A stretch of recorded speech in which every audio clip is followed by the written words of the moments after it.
Today on The Big Take, concerns about AI are growing from whistleblowers and from industry leaders. I'm Craig Gordon, in for Wes Kosova.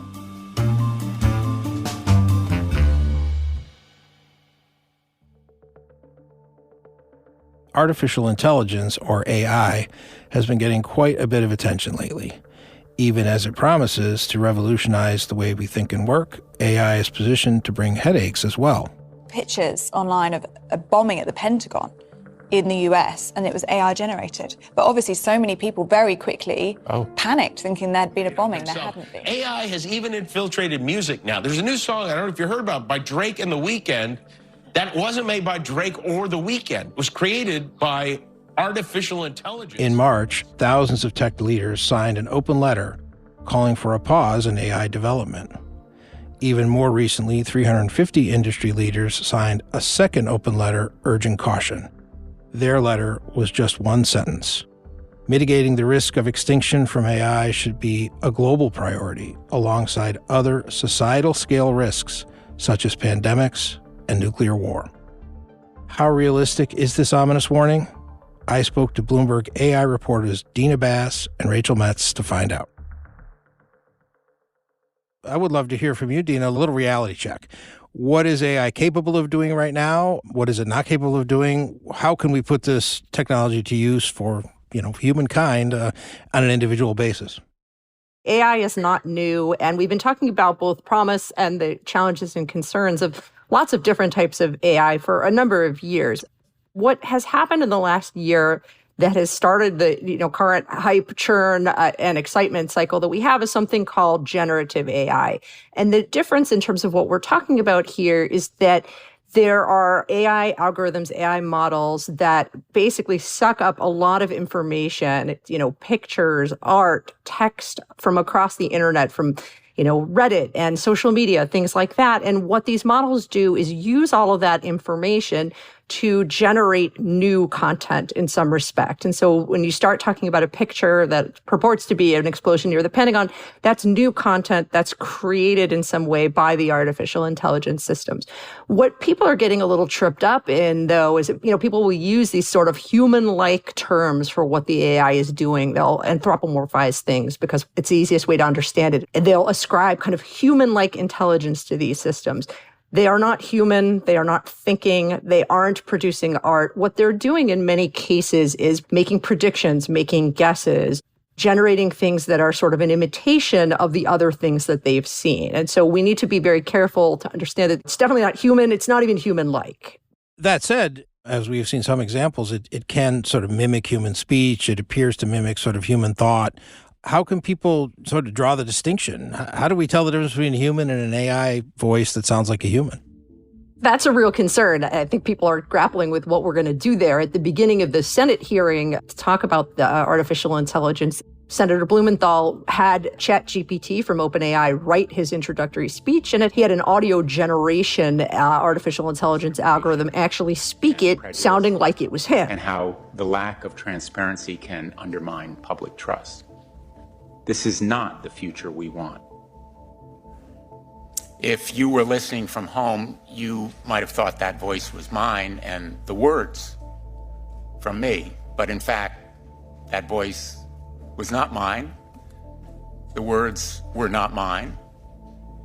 And the audio was an AI voice cloning software trained on my floor speeches. The remarks were written by ChatGPT. There's a lot of discussion about how to kind of watermark these things. It's potentially a little bit easier with images, text. It can be very difficult to tell. OpenAI itself released an algorithm that was intended to help people figure out if ChatGPT had authored a piece of content, but it's not terribly accurate, and it has a decently high false positive rate as well. But there is some work right now in technology to sort of help flag to people that something was generated by an artificial intelligence algorithm and is not human authored or human drawn. So, Rachel, I know a lot of these different technologies get lumped together, but maybe you could help us understand the difference between the sort of flavors of AI. I like to think of it as different kinds of architecture. I like it a lot because it's easy for us as people to understand architecture in general, right? We have different types of buildings. They serve different purposes. They change over time, and things might fall out of fashion and then come back into fashion. So, Dina, what are some of the leading industries that are adapting this technology? The newest generative AI stuff, I think we're just seeing industries kind of climb on board with. I think there's a little bit of a panic for every company to figure out what their AI strategy is and how to use it. But we're starting to see it certainly in the graphic design space, because some of the image generation stuff is a little bit older than the ChatGPT stuff. It preceded it by a few months. And so we're definitely seeing a lot of that in the kind of the graphic design and artwork. But we're seeing people use it for finance, for legal. Obviously, there's been a lot of discussion about academic use cases. There's been a lot of focus on cheating, but there are, non-cheating applications that can help students learn or help them draft as long as they're clear with their teachers what they're doing. There really are, I think, a pretty wide array of use cases. I hear, lots of banking executives, lots of Wall Street executives tripping over each other to talk about who is going to have the smartest generative AI strategy. So it's pretty across the board in terms of people trying to say that they're adopting it. What will actually get used in practice? I think it's going to take a little while longer to know, and potentially even longer than that to have a sense of whether these, replace workers, replace entry-level jobs, or the rosier scenario that Silicon Valley and Microsoft up here in the Seattle area like to talk about. The rosier scenario is that they make people more productive but don't put them out of work. What specifically do banks do with it? Can they use it to decide whether I should get my mortgage, or what would be a good use for a bank? Banks have actually been using AI to decide whether you get your mortgage for a long time, and it's found to be problematic because it has racial and geographic bias implications when you do things like that. Also, banks produce a tremendous volume of written content, analysis, notes to clients, research reports, things like that. But people that trade are always looking for anything that can give them an advantage as well. So for several years, probably more than that, people have been trying to figure out how they can use algorithms to give them a better, trade a little bit faster, get information a little bit faster. The mortgage and lending scenario is a real problematic one. So we hear a lot about this technology known as generative AI, and that seems to be kind of the umbrella topic for a lot of the things that people talk about and write about in the media. Explain what that is and where is that leading us in the future? A lot of this is just still in the experimentation phase. And I think what we'll probably see is these models used increasingly to train on very specific data sets. Like right now you have large language models, such as that underpins ChatGPT. It's meant to be kind of a general purpose language model. You can sort of ask it or, type to it any kind of question. It'll give you some kind of answer that may or may not be accurate. It's basically trying to give you what you want based on its training data. But I think that what we're going to be starting to see more and more of is these large language models used in more like specific ways with more specific types of training data. And then you might actually be able to get better answers, like maybe able to use it with certain subsets of medical data, let's say. So you can use it to answer medical questions in a more accurate way than you could with just the basic model as it exists now. Yeah, and I feel like the other thing that would be an interesting shift about that is we stop competing on size. Like right now, everything is size matters. The bigger models do better. If we are able to train on smaller, more specific to task models, they don't have to compete on size. And that can be useful in a few ways. Running these large language models is very expensive, both in a dollar sense and in an environmental sense. And because the data sets are so large, they become almost impossible to check for harmful content, for biased content. Smaller could be both cheaper to run and have greater quality control. Rachel, back in March, an open letter was signed by thousands of tech leaders regarding some of the apprehensions they have over AI technology. What are some of the specific concerns they laid out in that letter? The basic sort of overarching theme there was there should be a time period pause, like a 6-month pause on developing AI more powerful than GPT-4, I believe it was, which was the currently released state-of-the-art model from OpenAI. Right now, OpenAI is very much acknowledged as one of just a few leaders in the AI industry. I think what's actually really interesting about this, besides the fact that, as you pointed out, a lot of people who have been working in and around the AI industry for years signing on to this letter, there have already been lots and lots of people that have been shouting from the rooftops about existing, very real current issues with the AI systems that are already in place. And that seemed to have gotten lost in the conversation there. And I felt like, to me, that was kind of like a big kind of question mark. With all of this talk about a 6-month pause, is anyone actually hitting the brakes on their efforts to develop the next version of this? I saw something the other day that just said that OpenAI is not yet working on GPT-5 or something like that. But to Rachel's point, some of the motivation behind the letter was a little unclear. Some of the people signing it were potentially working on competing products. It's not really clear also, what does a 6-month pause do? Why 6 months? What do you do at the end of 6 months? And is that really the way to go? I think, to Rachel's point, a lot of the AI ethics and responsible AI people who've been working in this field for 5, 6 or longer years, and many of them are in populations that are most affected by the current problems with AI. It's a number of women, a number of people of color.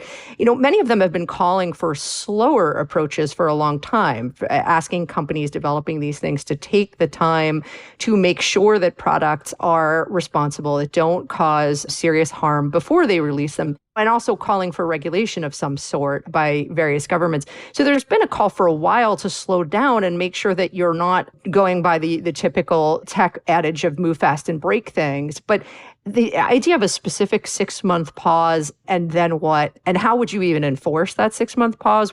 I don't know if they just seized on that because it was attention getting or it was something you could just say, oh, this is a specific proposal. But it wasn't completely clear what that actually would look like in practice and what it would do. When we come back, worries about the direction of AI have been around as long as the technology has. We'll look at what the concerns are and who has been raising them.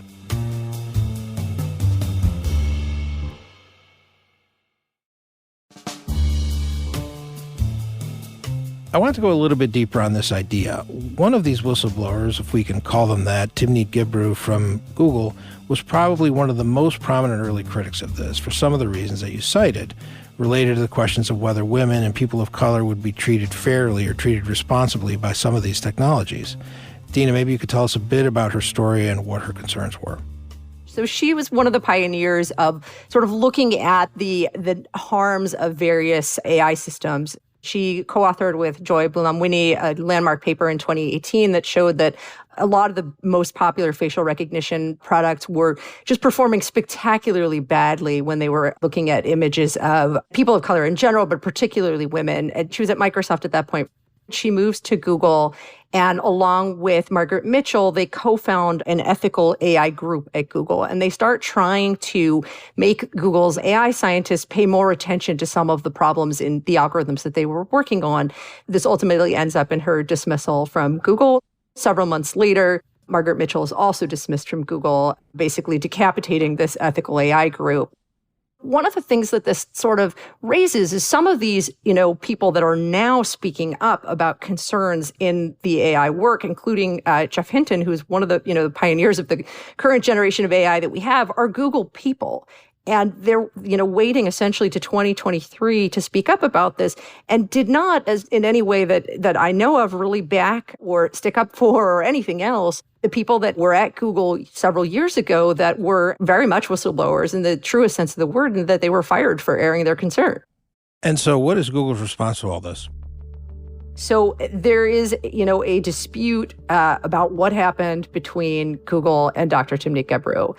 Google said at the time that they accepted her resignation. Dr. Gebauer maintains that she offered no such resignation. With regard to Dr. Mitchell, Google says that they fired her. Is there anything that we could point to in the technology that exists now where these concerns have been addressed? Both Google and Microsoft have significant groups of people that work on responsible AI. All of the new things that Microsoft has put out, they have taken pains to tell us have gone through their responsible AI reviews and continue to as people test the products and they get more feedback about what is and isn't working. Microsoft continually, every time they announce a new AI product, will tell, the press and the public, here are the ways in which we know it does not work. They're trying very hard to make it clear that they know that there are limitations and that they are working on many of them. OpenAI does the same thing. I mean, when OpenAI released DALL-E, its image generation tool, they did some work to make sure that the images that are generated by DALL-E are, as they sort of explained it, more representative of the world. So when you ask DALL-E to generate a picture of doctors, they went in and made sure manually that the doctors were both men and women of different races. And so there are things that companies are trying to do to address these issues. I think there's a continued push and pull between the company's own ethical AI people and people externally that are looking at their work about what's enough, whether it's enough, whether things are moving too quickly to possibly ensure safety. Just a quick quote from the letter that kind of sums up to me the kind of the heart of it. It says, quote, "Recent months have seen AI labs locked in an out-of-control race to develop and deploy ever more powerful digital minds that no one, not even their creators, can understand, predict, or reliably control." I don't 100% buy that. The fact that they use the word mind in there is, to me, itself a little bit suspicious. I think that it's extremely out of date at this point to act as though the current AI systems are black boxes that we can't understand and we can't interrogate. We very much can. And I think that anybody who says otherwise is either hopelessly naive or is kidding themselves. People who are making these systems understand that there may be aspects of them that they don't quite get, but in general, I think they very much do understand them. Whether they're putting in proper safeguards before releasing them is a whole other thing. But we're nowhere near a point of complete not understanding or AI at a point where it's out of control. This very much boils down to applications of math. Dina, let's talk about the recent congressional testimony of OpenAI CEO Sam Altman. What prompted him to come before Congress at all, and share a little bit about the concerns that he raised with a rather unusual call that the Congress should actually regulate his own company, not something you hear every day in the halls of Congress. I think he was summoned. I think that was what brought him. I want to argue a little bit with the notion. I know that Congress doesn't frequently have captains of industry come in and say, regulate me. But in the AI space, that's actually been going on for a few years. OpenAI, Microsoft, IBM, who were also on that panel, and even Amazon, somewhat surprisingly, have been asking for regulation on parts or all of the AI field for several years now. Now, we can discuss why they want that, to what extent they really want to be regulated. But the fact is they have been asking for it. And some of it is because some of the larger companies really want some guidelines and a level playing field so that they know what they can do and they can't do. And other companies, if Microsoft is going to be in their minds a good corporate citizen and not do certain things, that they aren't undermined by other companies that are willing to do that. And in fact, the US is behind here. Europe has still not passed anything. It's wending its way through the European Parliament right now, but Europe's been working on an AI law for a couple of years now, and everybody has a kind of different version of it. But what Sam Altman was talking about was that OpenAI feels that there needs to be a separate U.S. agency, that the current agencies in government are not fit for this, and that there should be, through that agency or otherwise, some sort of licensing for these kinds of algorithms. Mr. Altman, here's your shot. Thank you, Senator. Number one, I would form a new agency that licenses any effort above a certain scale of capabilities and can take that license away and ensure compliance with safety standards. Number two, I would create a set of safety standards focused on what you said in your third hypothesis as the dangerous capability evaluations. And then third, I would require independent audits. So not just from the company or the agency, but experts who can say the model is or isn't in compliance with these stated safety thresholds and these percentages of performance on question X or Y. Would you be qualified if we promulgated those rules to administer those rules? I love my current job. Rachel, first of all, is any of this realistic? How much of this can truly be regulated? The agency doesn't exist. Congress moves very slowly. So what is even realistic about regulation? And then even if the U.S. was able to come up with a regulatory scheme, are there fears of any unintended consequences? I guess there's a few different ways we can look at it. One is there's some existing rules, laws, different agencies that could probably take on a lot of different aspects of regulating AI as of now. There's this idea of creating a new agency I think it sort of depends on who you talk to, whether or not they think that's necessary. Some people would say that could make things even harder and even worse because it's like, oh, a new agency. Like, we already have quite a number of those in the US, and that could possibly bog things down even more. That's a little tricky to start a whole new thing. I mean, I think what's important to keep in mind is that up to now, there hasn't been any AI specific legislation in the US, as Dina pointed out. There's some application specific stuff, but it's more at the local level. But other than that, there isn't much so far in the US. And it's going to be interesting to see, especially because we have a few AI related court cases right now, sort of winding their way through various courts. Over the next few years, I wouldn't be surprised if things change quite a bit as far as having some kind of either federal legislation or more rules at the state level. I think it's also fair to ask the level of sincerity of these calls. Sam Altman's own company released an iPhone and Android app about 3 days after his testimony to make ChatGPT available to all of us on all of our phones. But at the same time, he's saying we need to be careful how we use this. He's sort of making it even more available. Rachel, how sincere is the industry when it says, please regulate us? I mean, I think part of it is probably a actual desire for regulation to know what the rules are, what can you do, what can you not do. And some of it, I think, is definitely aimed at keeping control for the parties that are already in control. Companies like OpenAI and Google and Microsoft, they like their positions in the industry, and I can't imagine that they want to fall back. So having legislation could be helpful to them in certain ways, and I feel like keeping some control might be some of it. For all these companies that want a licensing scheme, they don't have to wait for Congress to act to come up with some sort of mechanisms for outside auditing that ensures people that their closed source algorithms are fair and safe. When we return, what do Rachel and Dina see coming down the line when it comes to regulating artificial intelligence?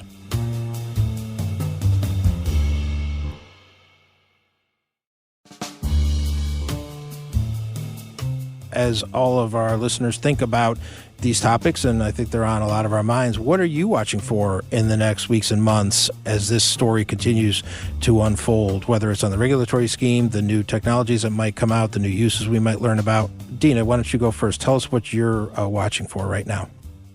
My sense is that the first thing we're going to see from a regulatory standpoint is this European law.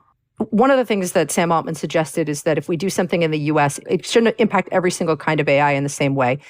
He wanted some carve-outs for open source so as not to stifle innovation. He wanted some carve-outs for startups, things like that. The European proposal that's being looked at has several different tiers of the type of algorithm and the sort of related level of scrutiny that it gets. For algorithms that do things that the European Union considers completely unacceptable, those would just flat out be outlawed in the block. And so that would definitely be new. And then below the absolutely not, there's 3 other tiers that would have different levels of scrutiny. I'm interested to see if that passes and in what form and what action the U.S. companies take as a result, because U.S. companies can't just continue to do something here that they cannot do in Europe. This will completely impact the way that they do business around artificial intelligence. Rachel, what are you watching for? I mean, I think we're going to see just more and more experimentation and people actually using these systems like ChatGPT in practice. And as we've seen with some of the examples, the stuff's getting better and better. It's getting harder and harder to determine what is a genuine human-made article from what is created using AI. So I think we are going to see more sort of disinfo, misinfo stuff related to these systems going forward. But I'm also optimistic that the detection is going to get better, and we may be seeing companies increasingly using various watermarking technologies to stamp things, essentially. There are ways to stamp both text and images so that they can be detected and be, seen as created with the help of AI. And then I think we'll probably see more applications of things like generative video. That's something that's really in its infancy right now and has been getting better rapidly. So it's going to be really interesting to keep an eye on that. There's all kinds of interesting things that are happening in the open source community right now, such as the idea of automating these systems so that like auto GPT is one thing that people have been paying attention a lot to lately. So sort of setting an end goal for a large language model and having it sort of go off and create additional tasks toward that goal to eventually reach the goal, and maybe connecting it to other services. So yeah, there's a lot of interesting stuff there. Some potentially scary stuff, but also some potentially really cool stuff. I'll throw it out there to either of you. The Supreme Court did recently avoid ruling on Section 230, the law that protects, tech companies being liable for every single thing that's on their platforms. Does that tell us that at least the highest court of the land doesn't really want to wade into being the big referee on tech issues? And how does that ruling or non-ruling actually affect the conversation around AI? So two things. One, we're still not sure that Section 230 would or should apply to AI. That came up a bit in the recent Senate hearing. I know Altman said he didn't think 230 was the right way to regulate AI. But, interestingly enough, that day that ruling came out, Rachel and I were actually discussing the AI implications of the other ruling that came out that morning, which also has some AI implications, and maybe even clearer ones, which was a case where a photographer had sued the Andy Warhol estate. Andy Warhol had taken a photo that this photographer had taken of Prince and turned it into one of his, usual pieces of art, silkscreen, et cetera. And the photographer sued over it. And the question was the Warhol work transformative enough of the photographer's original work that it counted as a new work? And the Supreme Court ruled in favor of the photographer's claim. And that has implications for AI because there are a number of lawsuits right now from artists and computer programmers whose works, either their software code or their works of art, their photography, has been used in the training data of some of these generative AI systems that we're discussing. And in some cases, the artist or the computer programmer claims that not only was their work used in the training data, but the output, the thing that the AI algorithm generated, looked suspiciously like their original product. And so there are suits over whether that's allowed now.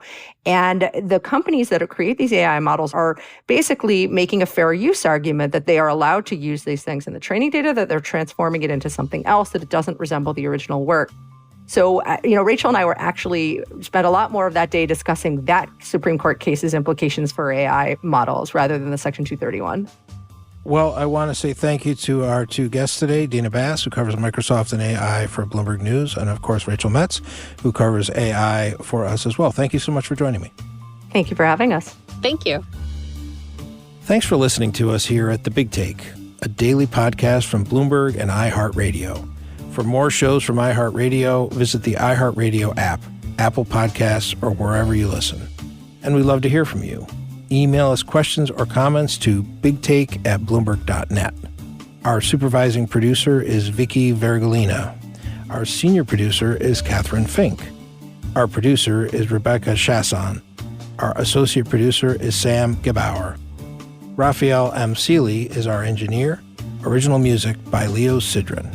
I'm Craig Gordon, sitting in for Wes Kosova. Have a great weekend.